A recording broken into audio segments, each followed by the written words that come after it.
Want to be in the know on all things cannabis? You're in the right place. Regulations, growing, running the business. I need a dollar.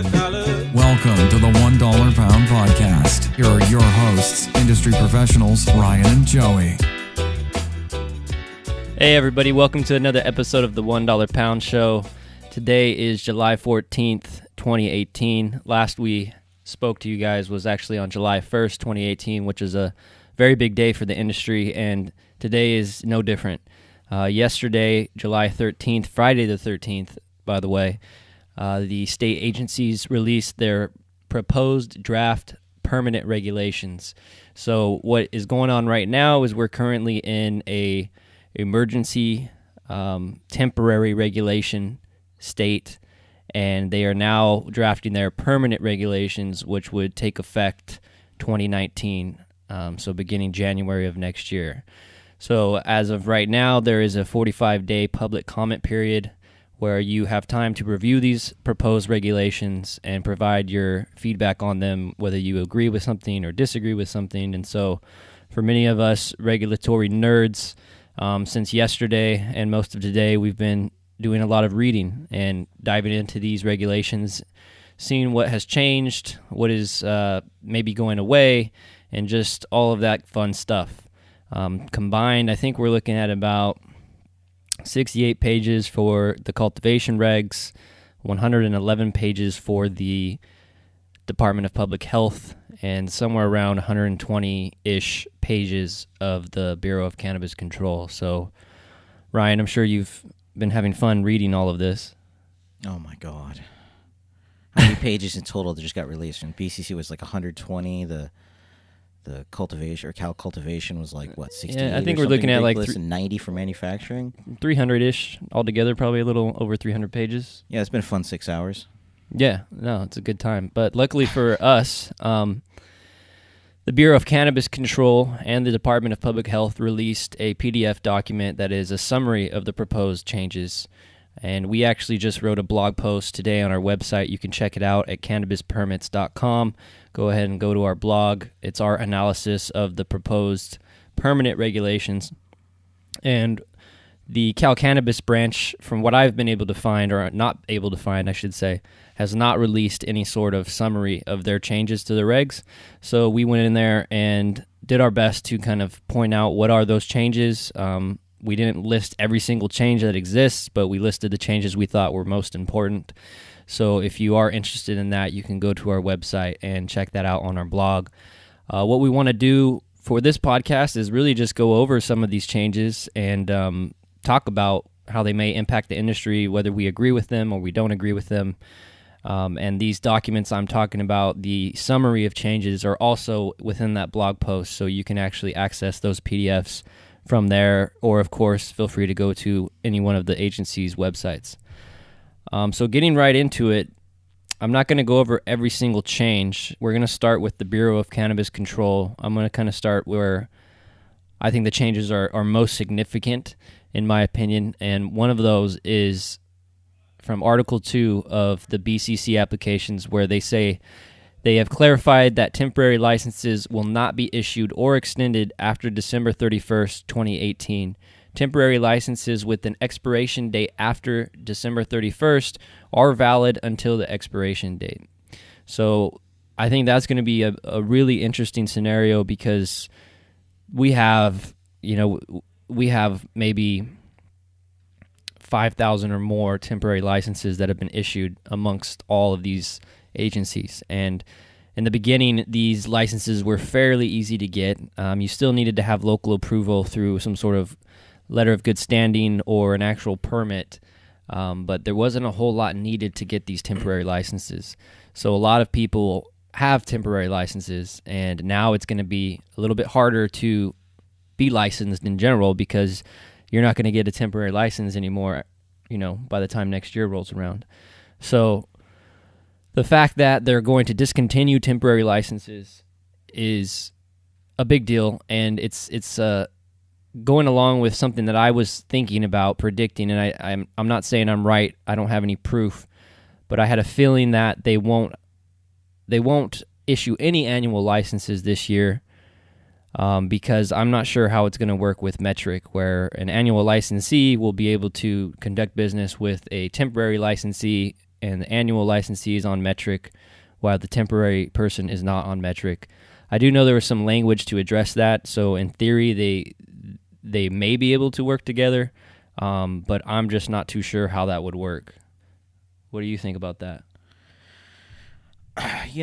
The regulation system that we have to use for Metric and all the different areas it overlaps in, but the interpretation of the regulations and the fact that, for example, you can't really get trained up on Metric compliance until you actually have the annual license, whereas I think you should actually be able to get trained up on that while you're even applying for the temporary license, just so you know what kind of standards to actually put into your operation.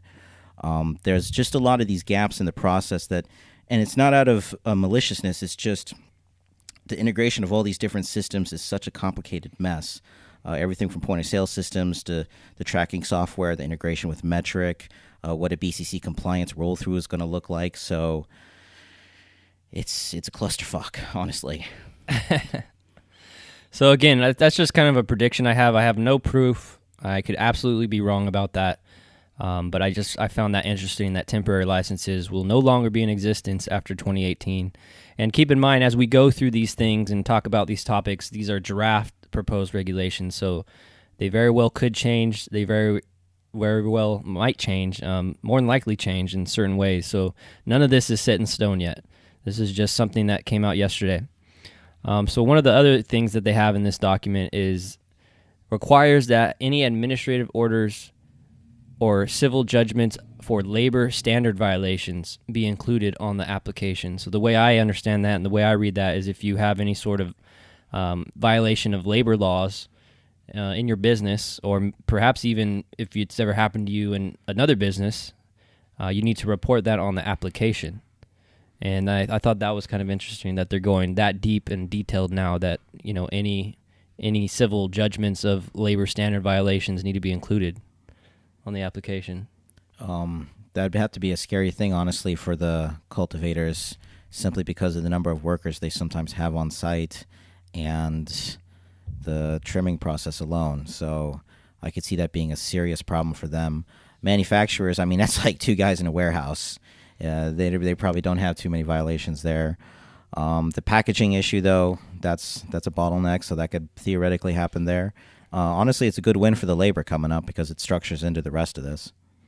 And what leads right into that is they also are now, or they want to, I should say, require the signature page of a labor peace agreement be provided to the Bureau. So I believe that would basically be you signing the document as the owner, agreeing that you will enter into a labor peace agreement once you hit that threshold of 20 employees or more. I heard, I may be getting this wrong, but I heard somewhere that at this San Francisco, it was at 10 now for dispensaries, supposedly. I don't know for a fact, but it could very well be true. My understanding is that the local government always has the authority to make things more restrictive than the state. They just can't make it less restrictive. We'll check it out. Yeah, we'll have to double check on that. Another interesting thing is it requires the use of specific forms to submit operating procedures for transportation, inventory, quality control, security procedures, waste management, etc. Anyone who has filled out an annual license, at least with CalCannabis, is probably familiar with that. They have the pesticide management and the waste management documents that you can use to submit with your application. So I believe what this is going to be is just the BCC kind of following along and giving you essentially a template to use. So when you turn in your application, it's a little bit easier for them to process because I'm sure they're getting many different forms of applications and many different forms of operating procedures and inventory control plans. So I think that's just going to make it easier for them to streamline and understand the information they receive. It's strange. While we reflect back on this entire permitting process, going back years, even starting at the local levels, they were starting to break these things down with the ordinances that passed through. Everything that happened, I hope I'm not the only one here, but I wish they had actually just given us the permits the way the state kind of laid out for us to begin with, so all the locals could have followed it. And I wish the taxes had just come structured down from the state and just come at the point of sale, and that would have streamlined this whole process right now. I hope the regulations eventually go into that direction. Maybe once the data is there, they'll make that decision, say there's a couple of things we can relax on. But it's getting certainly more restrictive every day. Yeah, no, I totally agree with you. And these are just kind of the growing pains that happen with an industry like ours that has been in existence for a long time and is, we're going backwards in a lot of ways and now trying to regulate it. So it's going to be tough. And kind of what you're hinting on is a big reason there's such a cluster is the localities were ahead of the state and issuing permits in some cases, not all the time, but issuing permits and regulations and writing ordinances before they had any sort of guidance from the state. And we're still in this situation where even though now the state has somewhat caught up, I mean, look what these cities and counties are going to have to deal with now. They just barely probably changed their ordinances or created their ordinances to try to catch up to the current emergency regulations. And here we are talking about new regulations that are coming again. Right. And they're going to have to change them yet again. And hopefully these are really permanent, but... Right. There are businesses built in a specific way to adapt to a local region, and then one county over or a city over, even in their own cities, it's drastically different. And then the state comes lopping down on top of that. So all these business plans now have to get redesigned. And some of these things, we're talking about physical structures, the way they are designed, what zones they're in, everything that goes down. So it is certainly eliminating a lot of the competition out there automatically. It's the culling of the herd, I guess. One thing they have on this document that I'm happy to see, and I've actually been very pleased with the state and how they've handled some of these applications. They're really embracing technology. For anyone that's had to do a local application, in a city or a county, my experience has often been they want you to print out these massive binders, and in some cases you have to create copies of the binder because there's different people that are going to be reviewing it, and there's different departments and this and that. And in Monterey County, when we do use permits, we have to actually print 8 different versions of the same thing because each different department is going to review it, and it's just so inefficient to me and so annoying and obviously a waste of paper. So what they have here in this summary of changes is that it allows for electronic signatures on all documents submitted to the Bureau except for notarized statements, and that's a beautiful thing. It is 2018. I hope more and more of these government agencies, whether they're local or state, start embracing this and prevent me from ever having to use a printer again because it's completely unnecessary. And I just get really annoyed by it. We're talking about killing the Luddites here. Jeez. These people are afraid of electricity. The devil invented it. Let's see, what else do we got here? Oh, I found this one kind of interesting. Prohibits dispersing cannabis in the air through the premises or throughout a portion of the premises by an oil diffuser or any other vaporizing device, unless such activities are conducted in accordance with Business and Professions Code Section 26200G. And I actually looked that section up, and let's see what that section says.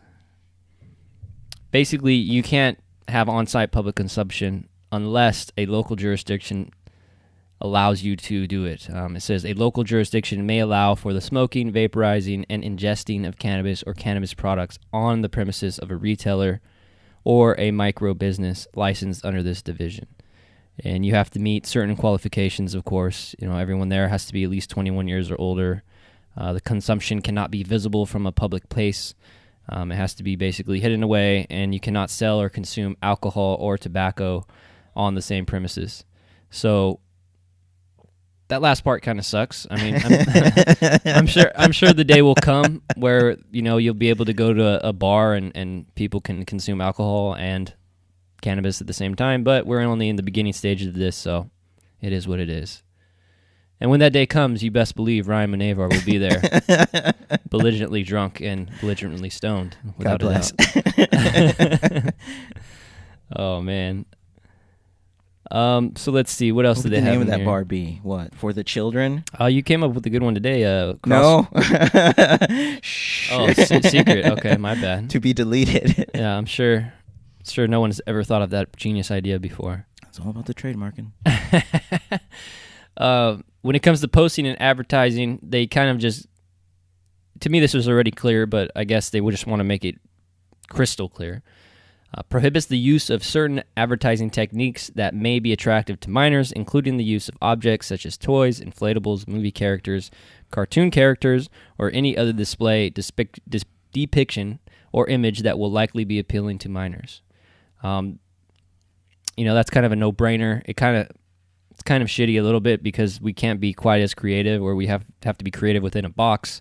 And for most people in the Prop 215 days, cartoon characters have been used a lot. There's a lot of brands that kind of built their brand on the back of a cartoonish type character. Like 90% of them. Yeah, that's extremely common. So I think most of them are now either still in the black market or they're just changing their logo to some generic text. What can you really do if you can't have any sort of depiction of characters? I've seen 10,000 different fucking types of marijuana leaf graphic designs in my life at this point. I know, right? It's out of control. Yeah, it's hard to kind of come up with something different when you have these regulations now. But and for the record, I don't mean like the guys that used to take Fruity Pebbles and just completely mimic and copy their their logo and everything else. I'm not talking about the guys that made Twix into cannabis and just completely copyrighted it like Skittles. I'm talking about the people that kind of tried to be creative and come up with something on their own.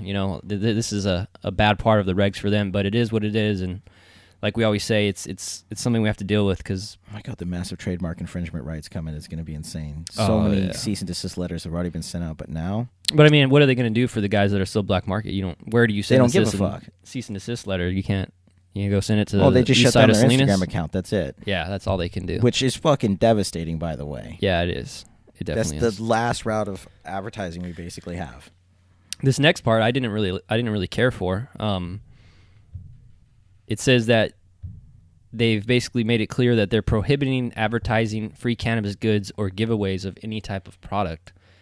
I haven't dived into the actual language. Keep in mind this is just a PDF summary, so I'm not sure if this is only for retailers. I would assume it's only for retailers, but that kind of sucks because the current regulations, I'm not sure if this has changed or is changing, but the current regulations allow you to give away free cannabis goods as long as you're giving it away to medical patients. You can't give it to the recreational market, but you can certainly do it with the medical patients. So not being able to advertise that, if you're, for example, we have some buddies, the Santa Cruz Veterans Alliance, who that's been a part of their mission, and that's been how they operated from the beginning. Even before any of these regulations were in place, they give back by giving free cannabis to medical card holders who are also veterans. And it's a totally noble thing to do. No, yeah, they're awesome dudes. We've actually had them on our podcast. I believe it was episode 6. Check that out if you haven't already. But I think, using them as an example, it's kind of shitty that they wouldn't be able to advertise being able to do that. So does that mean if they're in the newspaper,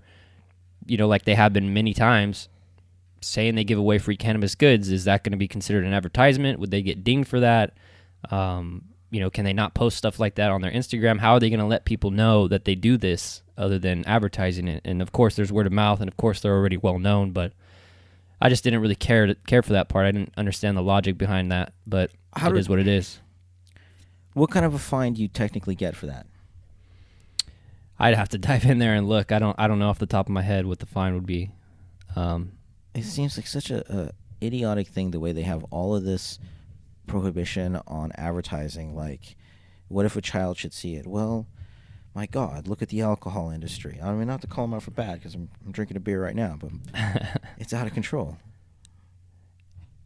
Yeah, it's silly, and we try our best not to just sit here on this podcast and complain about all of these things, but it's really, really difficult because when you're just used to being in this industry and you believe in a certain way about cannabis and you have to deal with all these things we have to deal with, it's hard not to complain about it. And I just have to constantly remind myself that this is incremental policy change. We won't get everything in one shot. It will take time.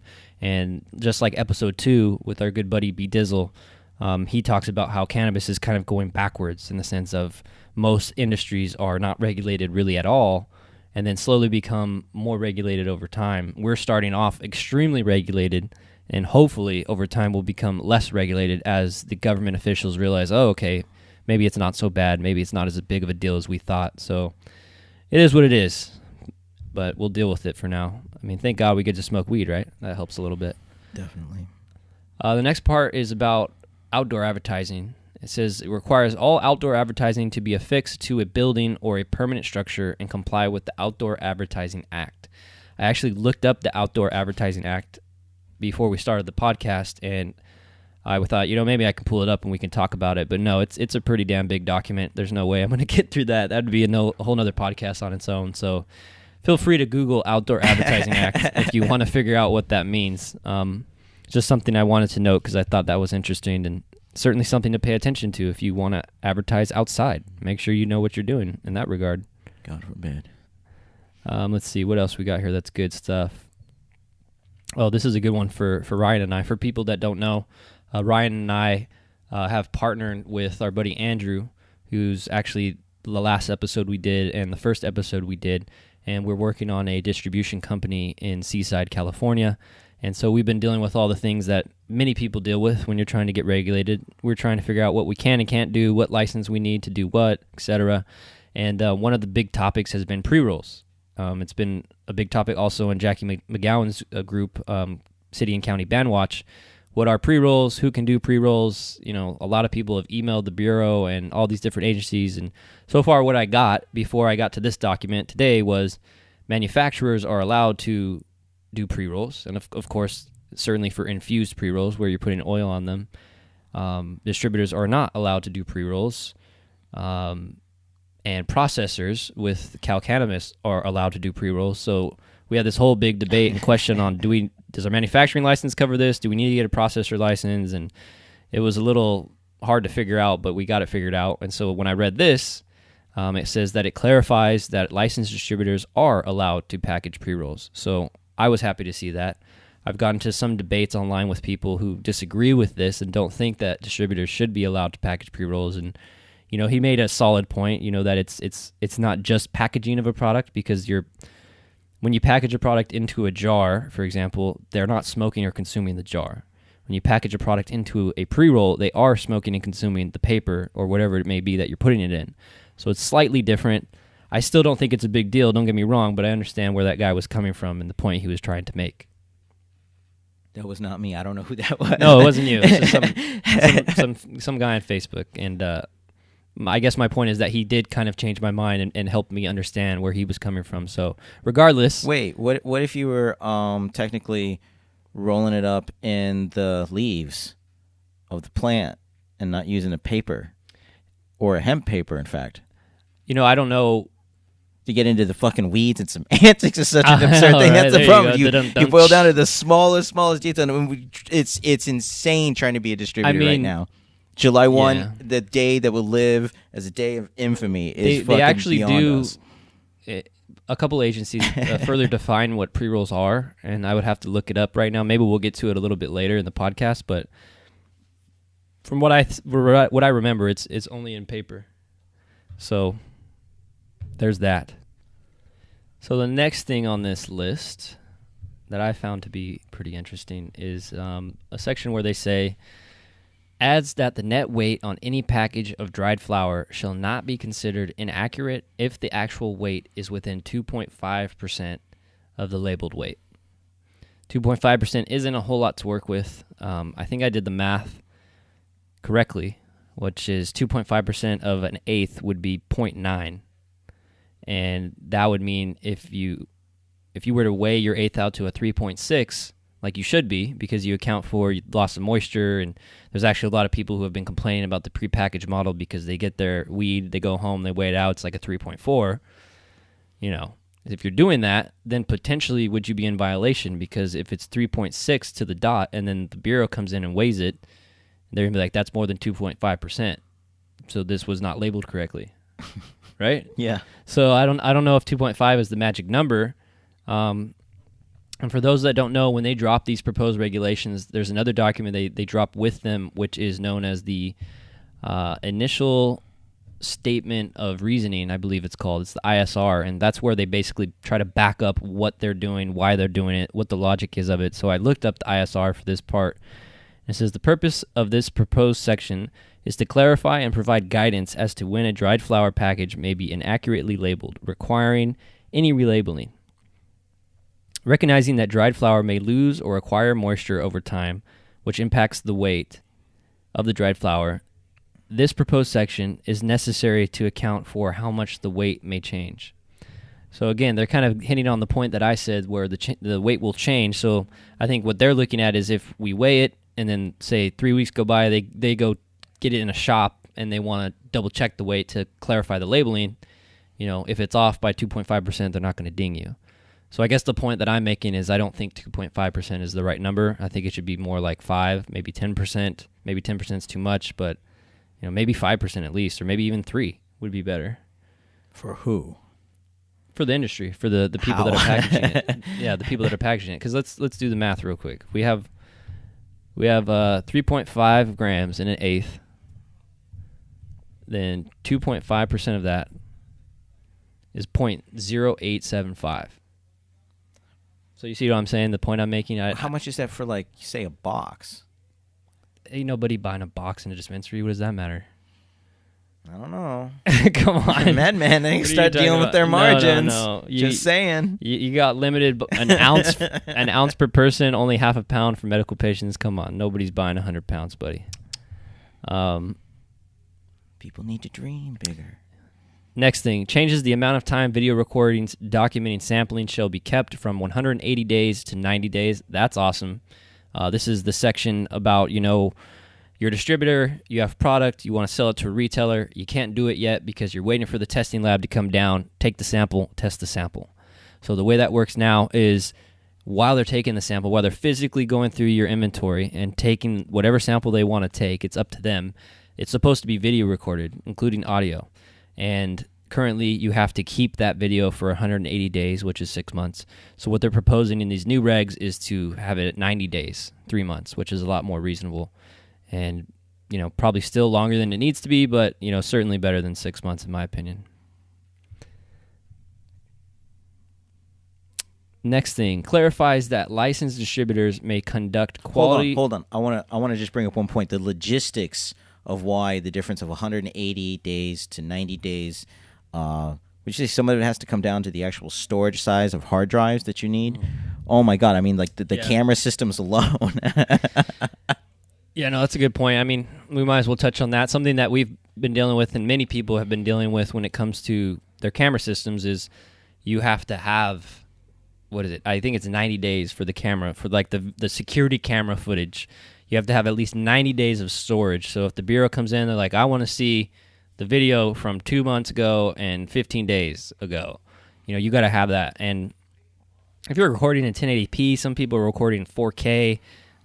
You have to at least have 720p. If you have like 16 cameras recording 720p 24/7 a day, that's a ton of storage, And keep in mind, you're paying for the privilege of giving them all the information they need when they come rolling through on their audit.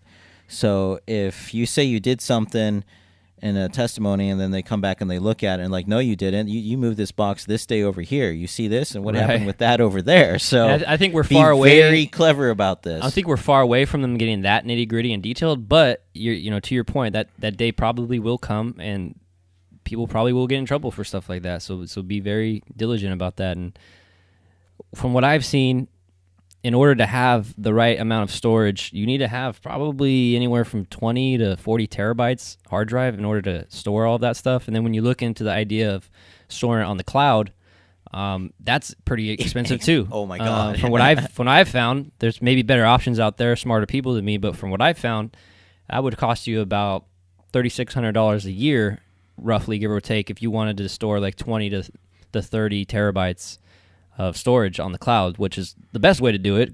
But and by the way, every one of you, when you're leasing your properties or buying them, make sure you guys have good access to things like power, water, internet. I mean, seriously, like build that into your contract. Like make sure that shit is installed. We've had certain clients that they get so excited at the idea of starting their cannabis business and the opportunity to actually get a permit and the happiness that comes with finding a property that finding a property that will work, that for a fact you can get a permit at. They agree to these crazy lease terms. They get these crazy rates, $2, $3, $4, $5 a square foot, and they just kind of lose sight of all the other important things. So, make sure that you can have internet there. You know what I mean? For example, make sure there's a cable outlet, or make sure that AT&T or Comcast can service that. All those little details, you don't want to overlook them when you're going into this just because you're excited about starting your business. Because once you get to the point of the business starting, you need certain things in order to run it. So don't lose sight of that. And that's just a quick tip. And we can say we've learned from other people, and we've certainly made our own mistakes as well. Dear God. This next part says, it clarifies that licensed distributors may conduct quality assurance reviews of cannabis goods received from another distributor who has already completed the state mandated testing. This is another hot topic that we've been talking about for a bit. It goes along with those pre-rolls that we were talking about. This is exciting for me because the way it currently stands, if you are a distributor and you get product from a cultivator, before it goes to the retailer, you have to get it tested. And you have to get it tested to make sure it meets all the qualifications. If you were to sell it to another distributor, even if you got it tested, that distributor is supposed to get it tested again. And there's a Senate bill called Senate Bill 311. I think we might have talked about it last episode. And that was going to be, or maybe still will be, a bill that would help alleviate this issue. Now that I'm seeing this new language, or this proposed language, I don't know if that Senate bill is still going to have a place. I'm not sure how that will work.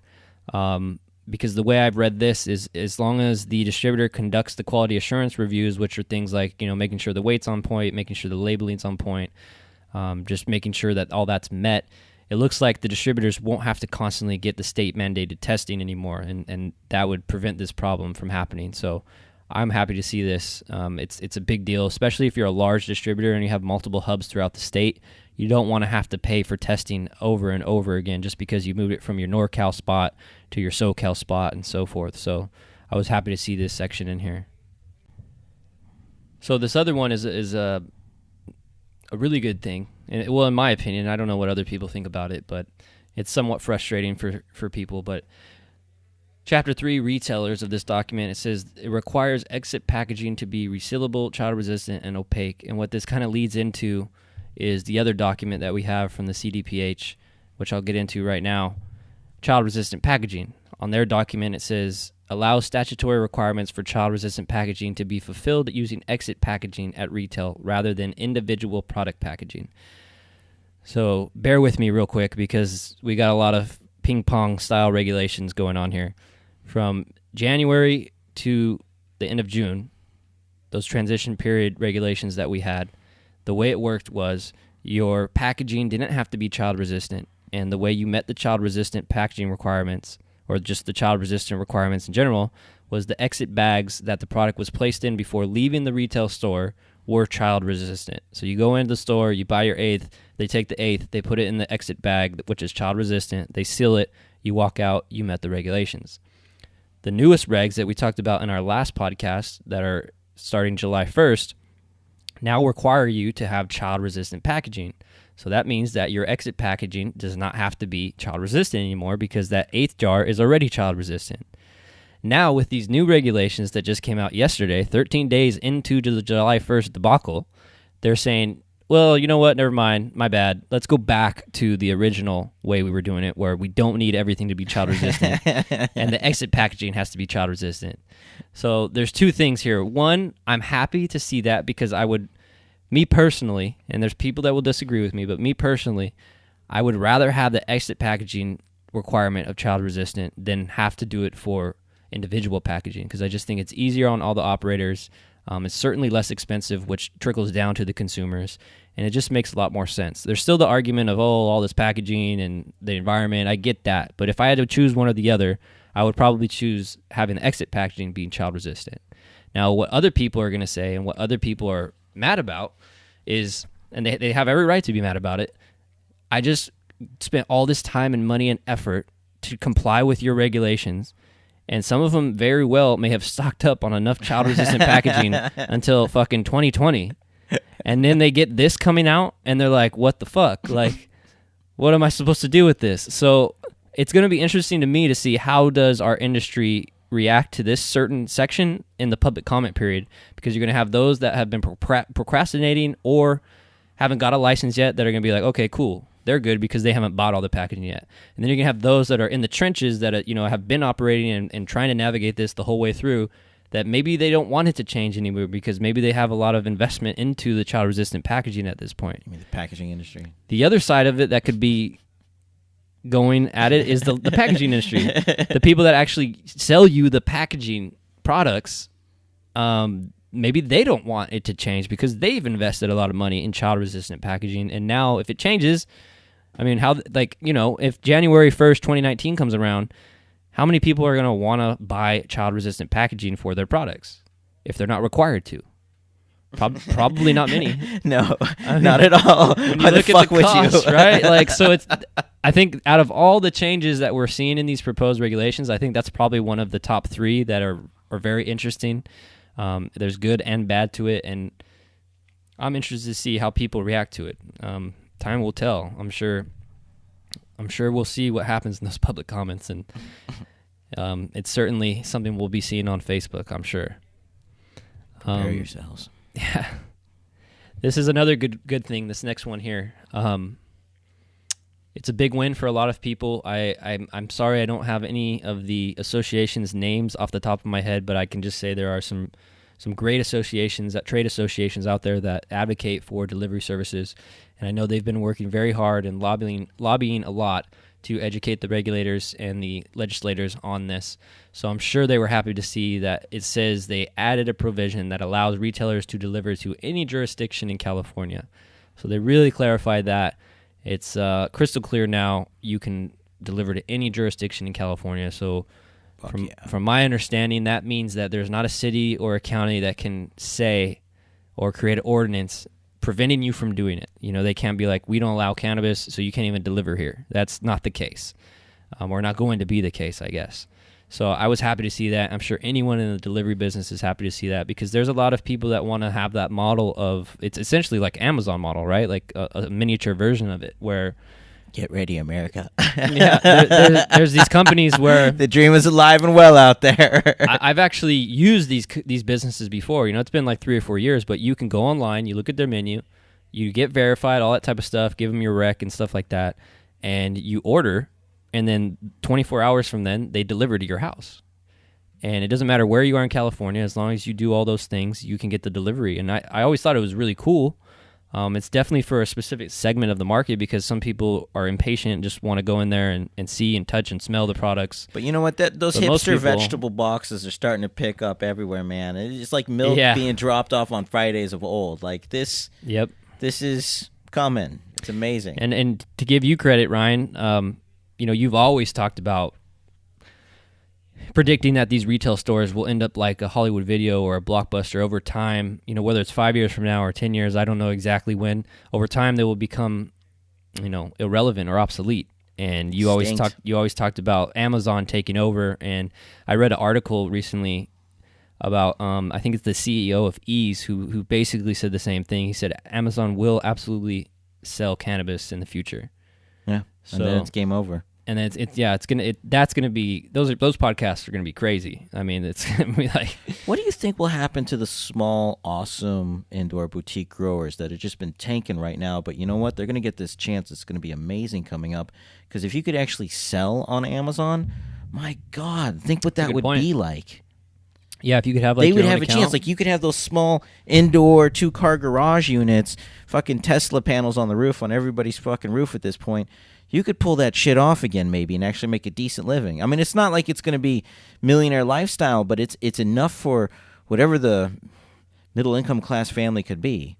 Yeah, no, that's a great point. I guess next time, I think we need to save that thought, and next time we have a small boutique grower on the show, we should ask them what they think about that, because I think initially most of them would be fearful and be like, oh shit, big business, I'm fucked. But if it does give them a platform to sell their products, I mean, then they don't have to worry about anything. You just keep growing bomb weed and toss it in a box, and the box gets picked up, and you're good to go. Fucking PayPal or Bitcoin or whatever the fuck we're using at this point. Yeah, no, I think that would be really interesting. And it's really just going to come down to how does the demographic either change or stay the same? Because today, something I always tell people is it all comes down to how good your product is. You know what I mean? Of course, there is the massive growers, the giant greenhouse growers and stuff like that can produce at such a low rate.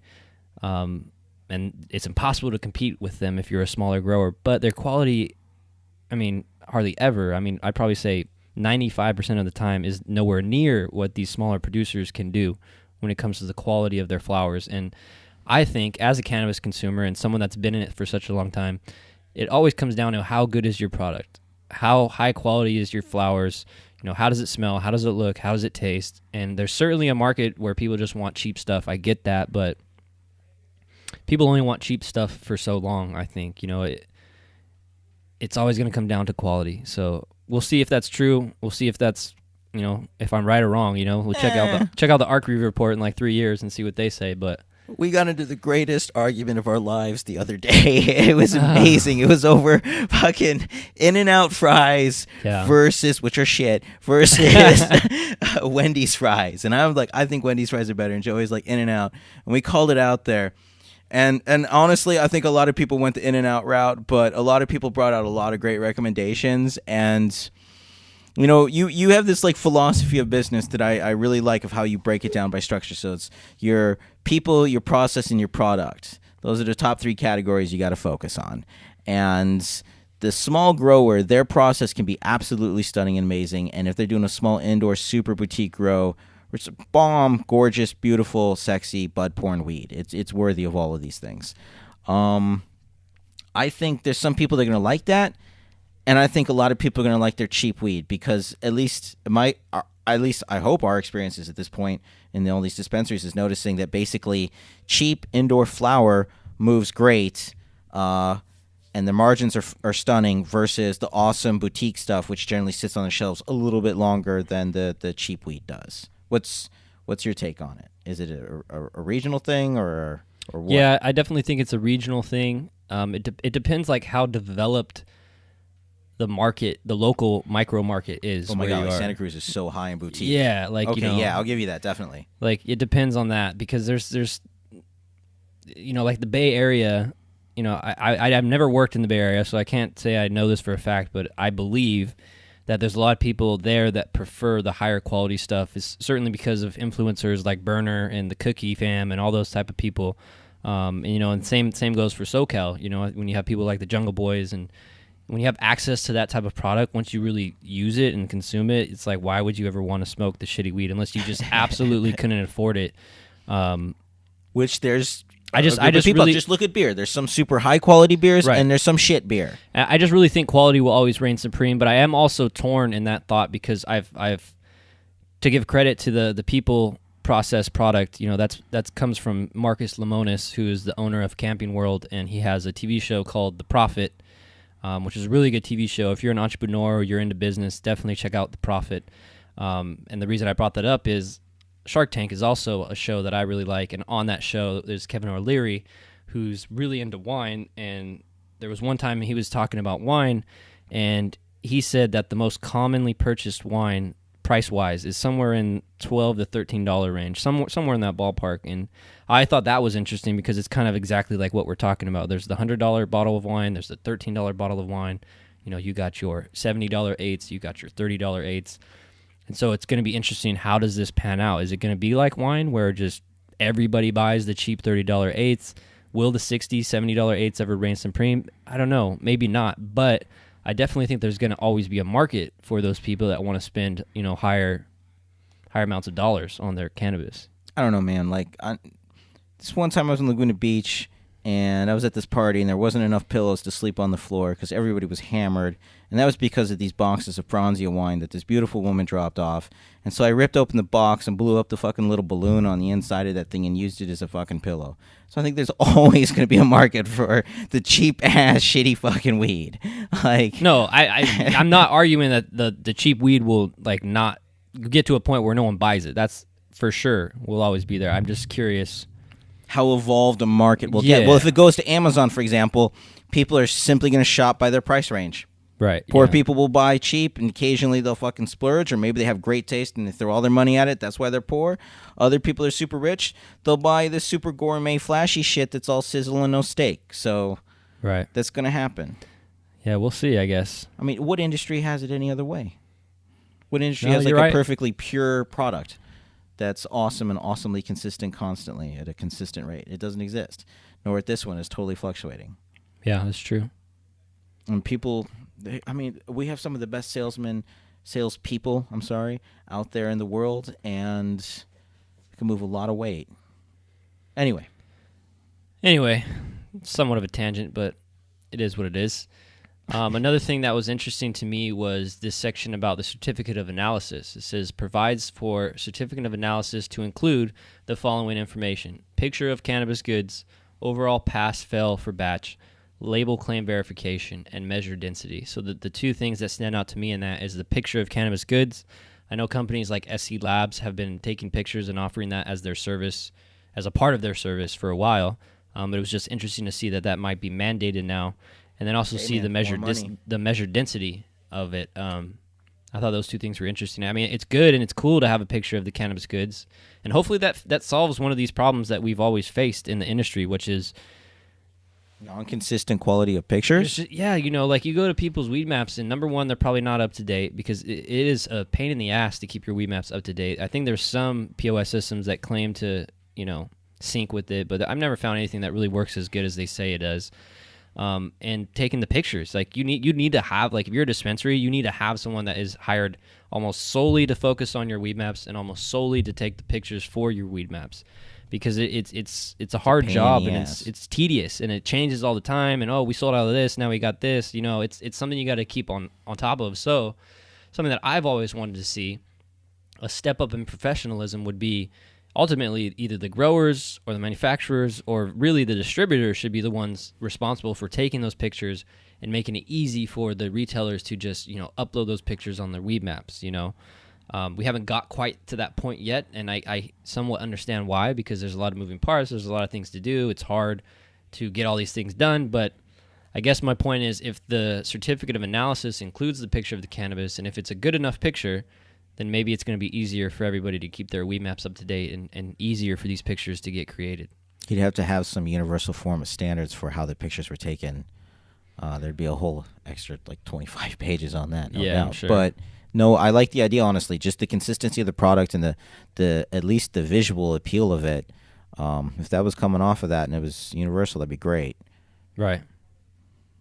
So that was it for the BCC proposed summary of changes. Again, there's a whole lot of bullet points on there I didn't go over. I don't know who this podcast is for at this point. I think it's for people that want to get into the industry, people that are in it, people that don't understand the regulations, that need some guys to break it down for them, people that are nerds about it.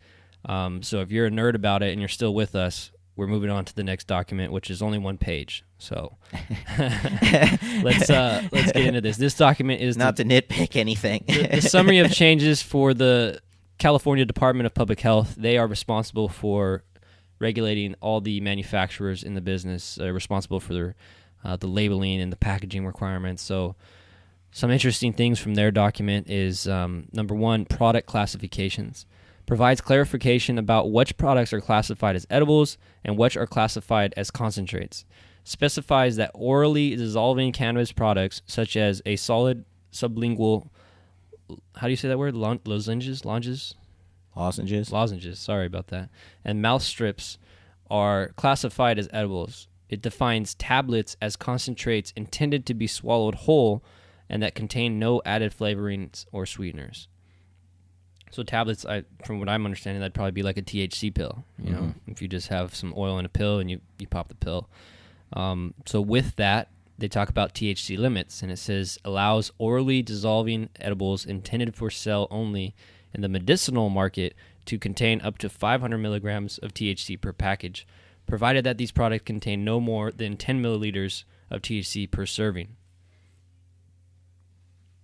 So that's interesting. I don't think we've really seen, up to 500 milligrams anywhere when it comes to edibles, whether they're orally dissolving or not. It's been at that 100 milligram limit for the whole package of 10 milligram individuals. Right. So I wonder why they kind of went that route. One thing I'll say, going back to the initial statement of reasoning documents, when I look at that ISR document for the Department of Public Health regulations, they don't really. You know what? Honestly, though, 500 milligrams, that, oh, man, like that would be the equivalent of maybe if somebody was actually like dying of cancer or something, and you wanted like that morphine level hit. Yeah, maybe. no, I'm not arguing about it. I, in the sense of like, I don't think it's bad. I think it's great. I think we should be able to have 1,000, 2,000, 3,000 milligrams. God, but those days. That's why I'm not a regulator. So, but what I was getting at is in the initial statement of reasoning, the CDPH version of that is not very thorough. I don't think they really give you much reason. The way I read it, they kind of just say what they did and they don't say why they did it. Because I actually looked stuff like this up, like why did they go to 500 milligrams? And I couldn't really find much of a reason to it. Not that I disagree with it, but I like to look that type of stuff up just to understand where they're coming from. So anyway, moving on. The next thing they talk about is child-resistant packaging, which we went into pretty thoroughly there. The next thing is the labeling of flour. Clarifies and establishes basic labeling requirements for flour. Permits flour to be labeled with percentages of cannabinoid content rather than milligrams. So that's a good thing to see. We posted on our Instagram not too long ago that you can only label your stuff in milligrams. Or excuse me, not only, but you must label it in milligrams. So if you get your test results and you have your products, you have to put it in milligrams. Doesn't mean you can't include percentages also, but at the bare minimum, it has to be in milligrams. So to see that they want to change that and fix that when it comes to the flour products is a good thing, because most of us would definitely prefer to see percentages. Like our buddy B Dizzle kind of joked about it too and said, like, let me get a hit of that bomb weed, that that 25 milligram joint you got there, or whatever, you know what I mean? Like, so it's cool to have percentages and make that allowed for flowers. Labeling of trace amounts of THC and CBD permits products with trace amounts of THC and CBD to be labeled less than 2 milligrams. I think that's cool. I believe there was something about you can't have a less than or more than symbol or something about today, so I guess that's good. It's good. It clarifies. Labeling of multi-layered product packaging establishes labeling requirements for inner layers of packaging when the container of a cannabis product can be separated from the outer layer of packaging. That's kind of interesting. This is my first time reading that section. I don't know exactly if it's good or bad, meaning that they're going to make us put all kinds of crazy labels on the inner section, or if they're telling us we don't have to have labels on the inner section. Honestly, at this point, I just break it up. Like, who's making money at the end of the day? If the labeling company is like, holy shit, we need 25 more new types of labels, it's good for them. If you're a fucking guy that needs the labels, it sucks. Right. Last one that I think is really important, actually we already covered, which would be the labor law violations and the temporary license, clarifying that no temporary licenses will be issued on or after January 1st. So now that we got through the BCC, we got through the Department of Public Health, and we want to see if we can cover anything from the cultivation side, which again we have on a blog post on our website. I'm not going to go through every single one. I'm just going to try to skim over to some of the important ones. Again, talking about cultivation, one thing I thought that was interesting was they changed the definition of immature plant, and they added some very specific clarification on it. And they have immature plant, or immature means a cannabis plant which has a first true leaf measuring greater than 1/2 inch long from a base to tip if started from seed, or a mass of roots measuring greater than 1/2 inch wide at its widest point if vegetative and it is not flowering. That's pretty specific. And for anyone that's not a grower, when you start your plants from a seed, the first 2 sets of leaves aren't actually the true sets of leaves. I think they're called the cotyledon or cotyledon. I can't remember the exact word, but the first true sets of leaves don't even look like the normal shape of a cannabis leaf. So that's why they're talking about the first true leaf. Again, I didn't dive into the initial statement of reasoning for these ones, so I'm not exactly sure why they came up with this. I'm sure we'll find out eventually, but I just thought that was worth noting that they're changing the immature plant definition, which also, by the way, is potentially going to be changed by Assembly Bill 2555 That's a bill that came up recently, and someone pointed out that we should be watching it because it had something along the lines of if a plant is 18 inches or taller, it's now considered a mature plant regardless of flowering. So I'm not sure, again, how these bills are going to coincide with these regulations. Should be definitely paying attention to that. You're definitely paying attention to stuff like that. The other really important thing that they have in these proposed regulations is something outdoor growers really need to pay attention to. I believe most of them are going to be pissed and probably not like it. And what I'm getting at is they basically they make it pretty damn clear now that if you are doing light deprivation, even if you're using no artificial lighting, you are considered a mixed light licensee. So if you're in hoop houses and you're just throwing the tarps over and you have absolutely no lighting, artificial lighting, they are considering you a mixed light licensee. So specifically, I'll read it back to you. Natural light and light deprivation and one of the artificial lighting models listed below. A. Mixed light tier 1, without the use of artificial light or the use of artificial light at a rate above 0, but no more than 6 watts per square foot. And then mixed light tier 2, the use of artificial light at a rate above 6 and below or equal to 25 watts per square foot.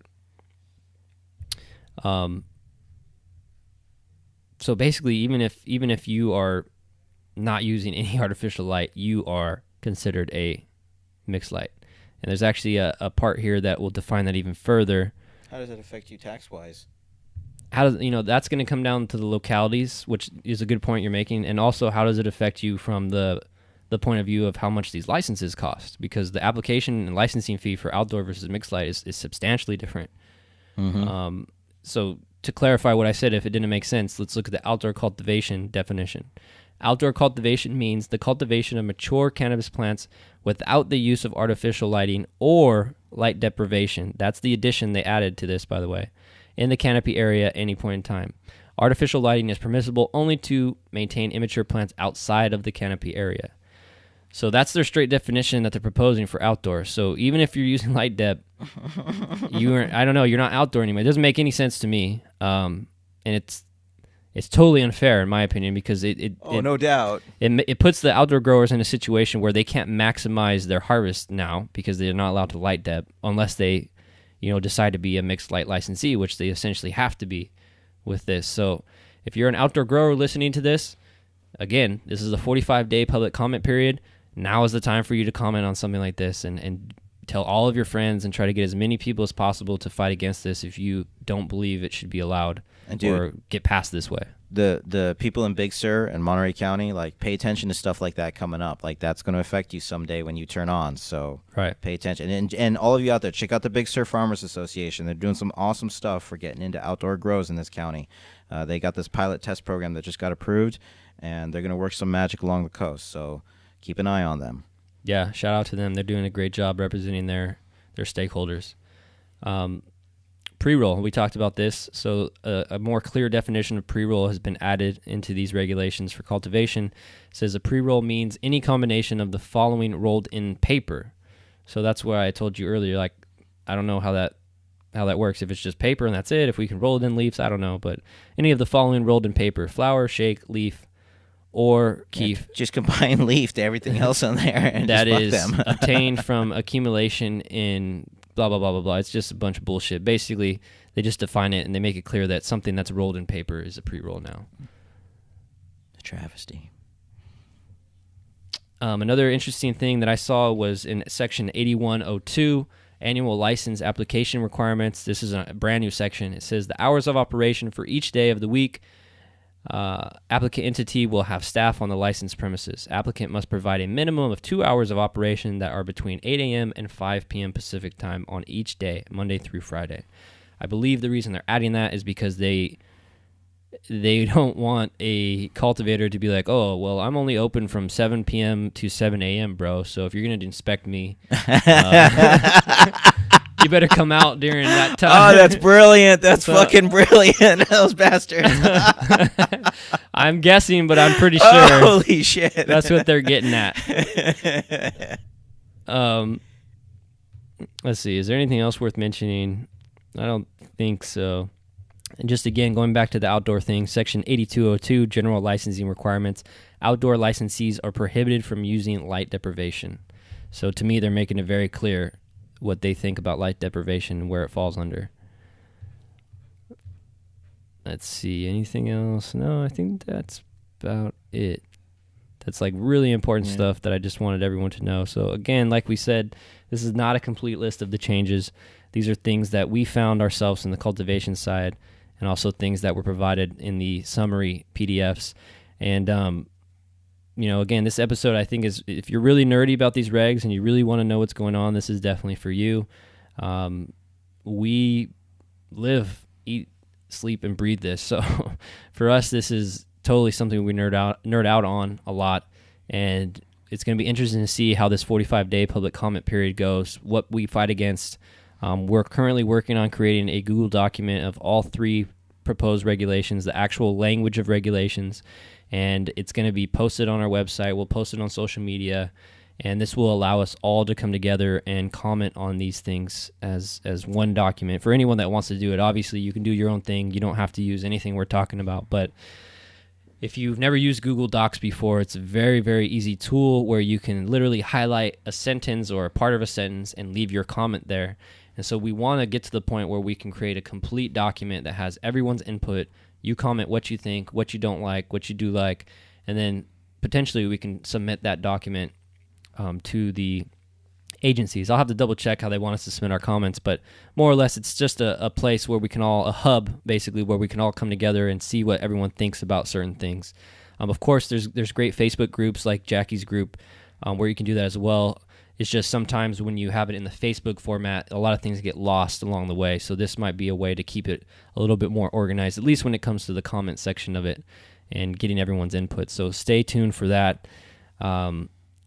Lastly, I would just say, please check us out on Instagram. We do a lot of good posting on there. I don't see many other people that are posting on Instagram. We do our best to posting on Instagram for the niche that we're in, I guess. We do our best to have constant content that is very relevant to anybody that's operating, thinking about operating. It has everything from the documents we're talking about today, certain statistics that we found, like, there are 31 licensed cannabis testing labs in California. That's one of the posts that we just put up, I believe, yesterday or the day before. So if you're really looking to stay up to date on all types of stuff, please check us out. It's at Cannabis Permits on Instagram. Of course, check out our website, cannabispermits.com. And we just had to do this episode today because these proposed regulations are a big deal. They're the regulations that we're potentially going to be stuck with for a long time. And it's very important that we get involved in this comment period because we don't know exactly when the next opportunity will come for us to input and have an effect on these regulations. Man, if we could go back in time and done this shit 60 years ago, we could be ruling the world right now. I know. Holy shit, man. Google Drive, that's what the game changer was. Seriously, Google Drive is amazing. Yeah.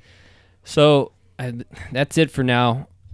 We appreciate you guys listening. We hope we added some value. Hopefully we clarified some things for you. There's certainly people who just hate reading and don't want to read these 300-page documents, and I can't say that I blame you, so maybe this kind of helps you not have to read so much stuff. Feel free, again, to reach out to us, and have a great one. Smoke them if you got them. Thanks so much for listening to this episode of the $1 Pound Podcast with your hosts, Ryan and Joey, online at $1pound.com. We'll catch you next time.